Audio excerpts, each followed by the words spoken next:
Hey guys, Brian O'Day, Praetorian Project Executive Director, also serve as one of the pastors of Pillar Church of Jacksonville. And I am joined today with Colby Garman, one of the pastors of Pillar Church of Dumfries, Virginia, aka the Mothership, aka Big Daddy Church, whatever you want to call it. How are you doing today, Colby? I'm doing great. Good. Excited to talk to you. So tell us a little bit about the history of Pillar Dumfries and your involvement in it. Yeah, I mean the history of Pillar Dumfries goes back to 2004 and 2005. Clint and I were both staff members at Stafford Baptist Church at the time, which we'll affectionately call Grandma. And the ideas of a new church being planted in Dumfries were kind of born out of that season while we were there. And Pillar was launched then in 2008 or 2005, sorry, in March of 2005. And I remained on staff at the sending church for a few years and supported the early days of Pillar. We shared offices. And so, as a staff, it felt like, Stafford Baptist planting the church felt like kind of having it all in-house together, working together on that with Clint leading the way. And eventually Nathan Hendricks, his church planting partner, being a part of that. I spent actually 4 months preaching at Pillar in 2006 because we launched the Iceland project then and sent Clint to do the first 4 months on the ground in Iceland while I came up and sort of pastored Pillar in his place.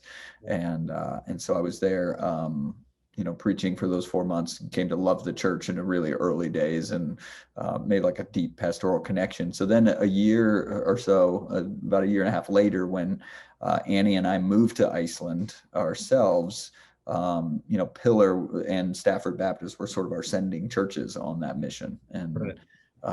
So we maintained a really, really awesome connection through the 2 years that we were serving in Iceland.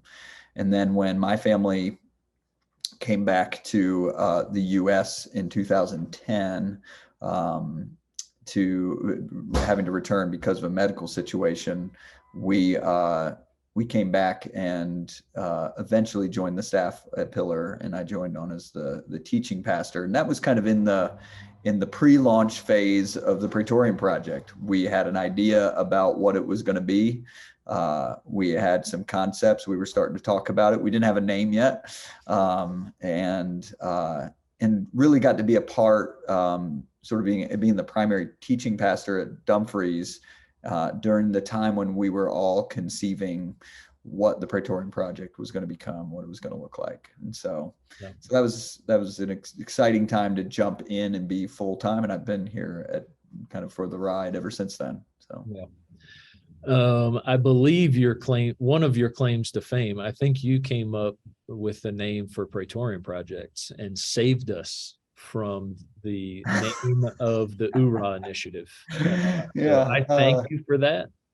I lay claim to saying no to URA initiative, but I didn't have an answer in response. So I think you came up with the answer in response. Yeah. We, it's funny because we knew that URA initiative couldn't work, at least you and I did. And Clint being a bit of a marketer, was convinced we needed to hurry up and have something. Right. And I can remember we were meeting in the old tire shop, where Pillar Dumfries met for years. And Clint and I had offices that were side by side to one another. And so we could yell at each other from one to the other sometimes. And I was reading that Philippians 1 passage that was sort of the heart of it, and looking at some, I don't even remember. I think I actually had my Greek New Testament with me, and maybe I was teaching on the passage or something. And when I saw Praetoria, I was like, Praetorian Guard, what? This is it, the Praetorian Project. And I yelled it over, I think I just yelled the words Praetorian Project over the wall. And he said, that's it. And we knew right away that we'd finally found it. Boom. There you go. And now we got logos and all sorts of fun stuff. I mean, and now we're like a real thing. Yeah. Good stuff. What are you guys celebrating at Pillar Dumfries these days? Yeah, honestly, we've got a lot to celebrate. A couple simple things. We made a pretty big transition this summer. Again, we moved into a new facility for our primary meeting space. It's in the heart of a growing neighborhood here in Dumfries, and it's in a middle school that has an auditorium, and it's created space for not only our English-speaking congregation but our Spanish-speaking congregation, which really needed the space as it was growing. And it's taken down a lot of the labor that we require Sunday to Sunday. So that transition has gone incredibly well. It's been a joyful transition. Last night we had a members meeting last night, and we affirmed a new elder, Brian Musler, who has been serving the church so well for the last 16 months, and now is joining our team as an elder. And we're thankful for Brian's ministry, excited for the ways that he's going to contribute. He's currently active duty in the Air Force. We expect him to be with us about 2 more years, and he's got a real heart and calling for vocational ministry in the future in his own life. And so we're excited to be a part of seeing where that goes. In addition, we recently been seeing some evangelistic fruit in some relationships around us as people have been sharing the gospel and praying for friends and family. And so we've celebrated some situations where people have been praying for a long time for someone to come to faith, and God's used at least the contribution of our witness to be a part of that.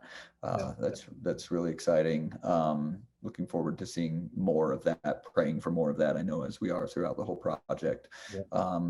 And we've had a good PCS season. The new connections that have come this summer, have brought some energy, to the life of the church, some fresh excitement, new perspective that is often needed just when you've said goodbye to people so much. And so not just numerically, but just the excitement for what we do, and so I'm thankful for that. I'm really grateful to see where the church is. I look around our community and spend a lot of time with church planners, and we're at a spot where over the last couple of years we've been able to plant a church in Stafford. We've got planters getting ready to send out, and our church has continued to experience stable attendance, population, and energy and momentum.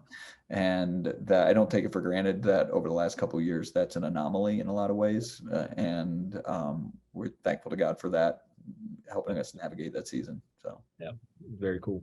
I'm at an event this week. That's where I'm sitting right now, and a lot of churches are struggling coming out of COVID, and obviously location and everything else has something to do with it. But definitely something we don't want to take for granted. So very cool. Well, how can we be praying for you guys in this season?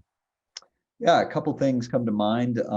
First and foremost, we are in the process of trying to hire an executive pastor, or something that fits kind of that role. We want that person to be a senior level leader in our church, pastoral leader, that can really help us on some of the operational process development, just the basics of helping mentor leaders who are doing ministry in different areas, and that sort of thing. And we realize we need a higher capacity of someone that's got some pastoral gifting to be able to just do day-to-day leadership and things that are going on in the church. So feels like a big decision. So we've been patient and prayerful. We're asking the Lord to provide that.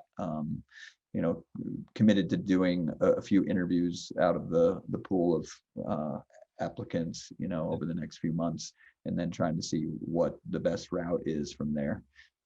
So just, admittedly, we're not sure we know how to do that process really well, and asking the Lord just to guide us and send us the right candidate and make it obvious. So that we appreciate that prayer.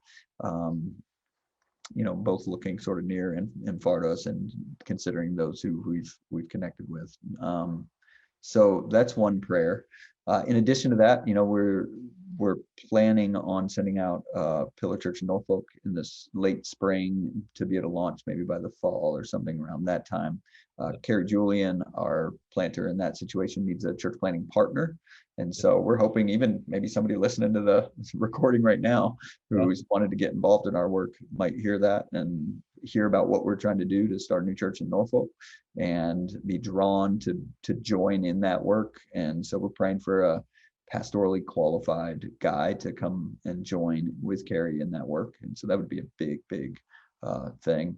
Also, we are praying for God to evangelistically use us among the Afghan refugees that we've been ministering to over the last year and a half. We recently had brought on a church planting resident who speaks Farsi, and him and his wife, his name is Amin, his wife is Sapita, and they have joined Pillar Church of Dumfries just a couple weeks ago, and are here to kind of go through the same process we take all of our planters through, but to try to start a Farsi speaking and Persian church here in the area, along with us, maybe similar to what we've done with the Spanish speaking congregation, meeting all in the same building, and joining in with that ministry. So we're just prayerful the Lord will use that, and excited to partner with them. So. Yeah. Wow. Very exciting. Yeah, that's very exciting. We'll definitely be praying for those things. If you have watched the video to this point, I encourage you to go ahead and stop now and pray for Pillar Church of Dumfries. Pray for those things that Colby talked about, and don't move on with your day without doing that. So, man, appreciate you, Colby. Thank you for the update, and we'll see you around, brother. Thanks.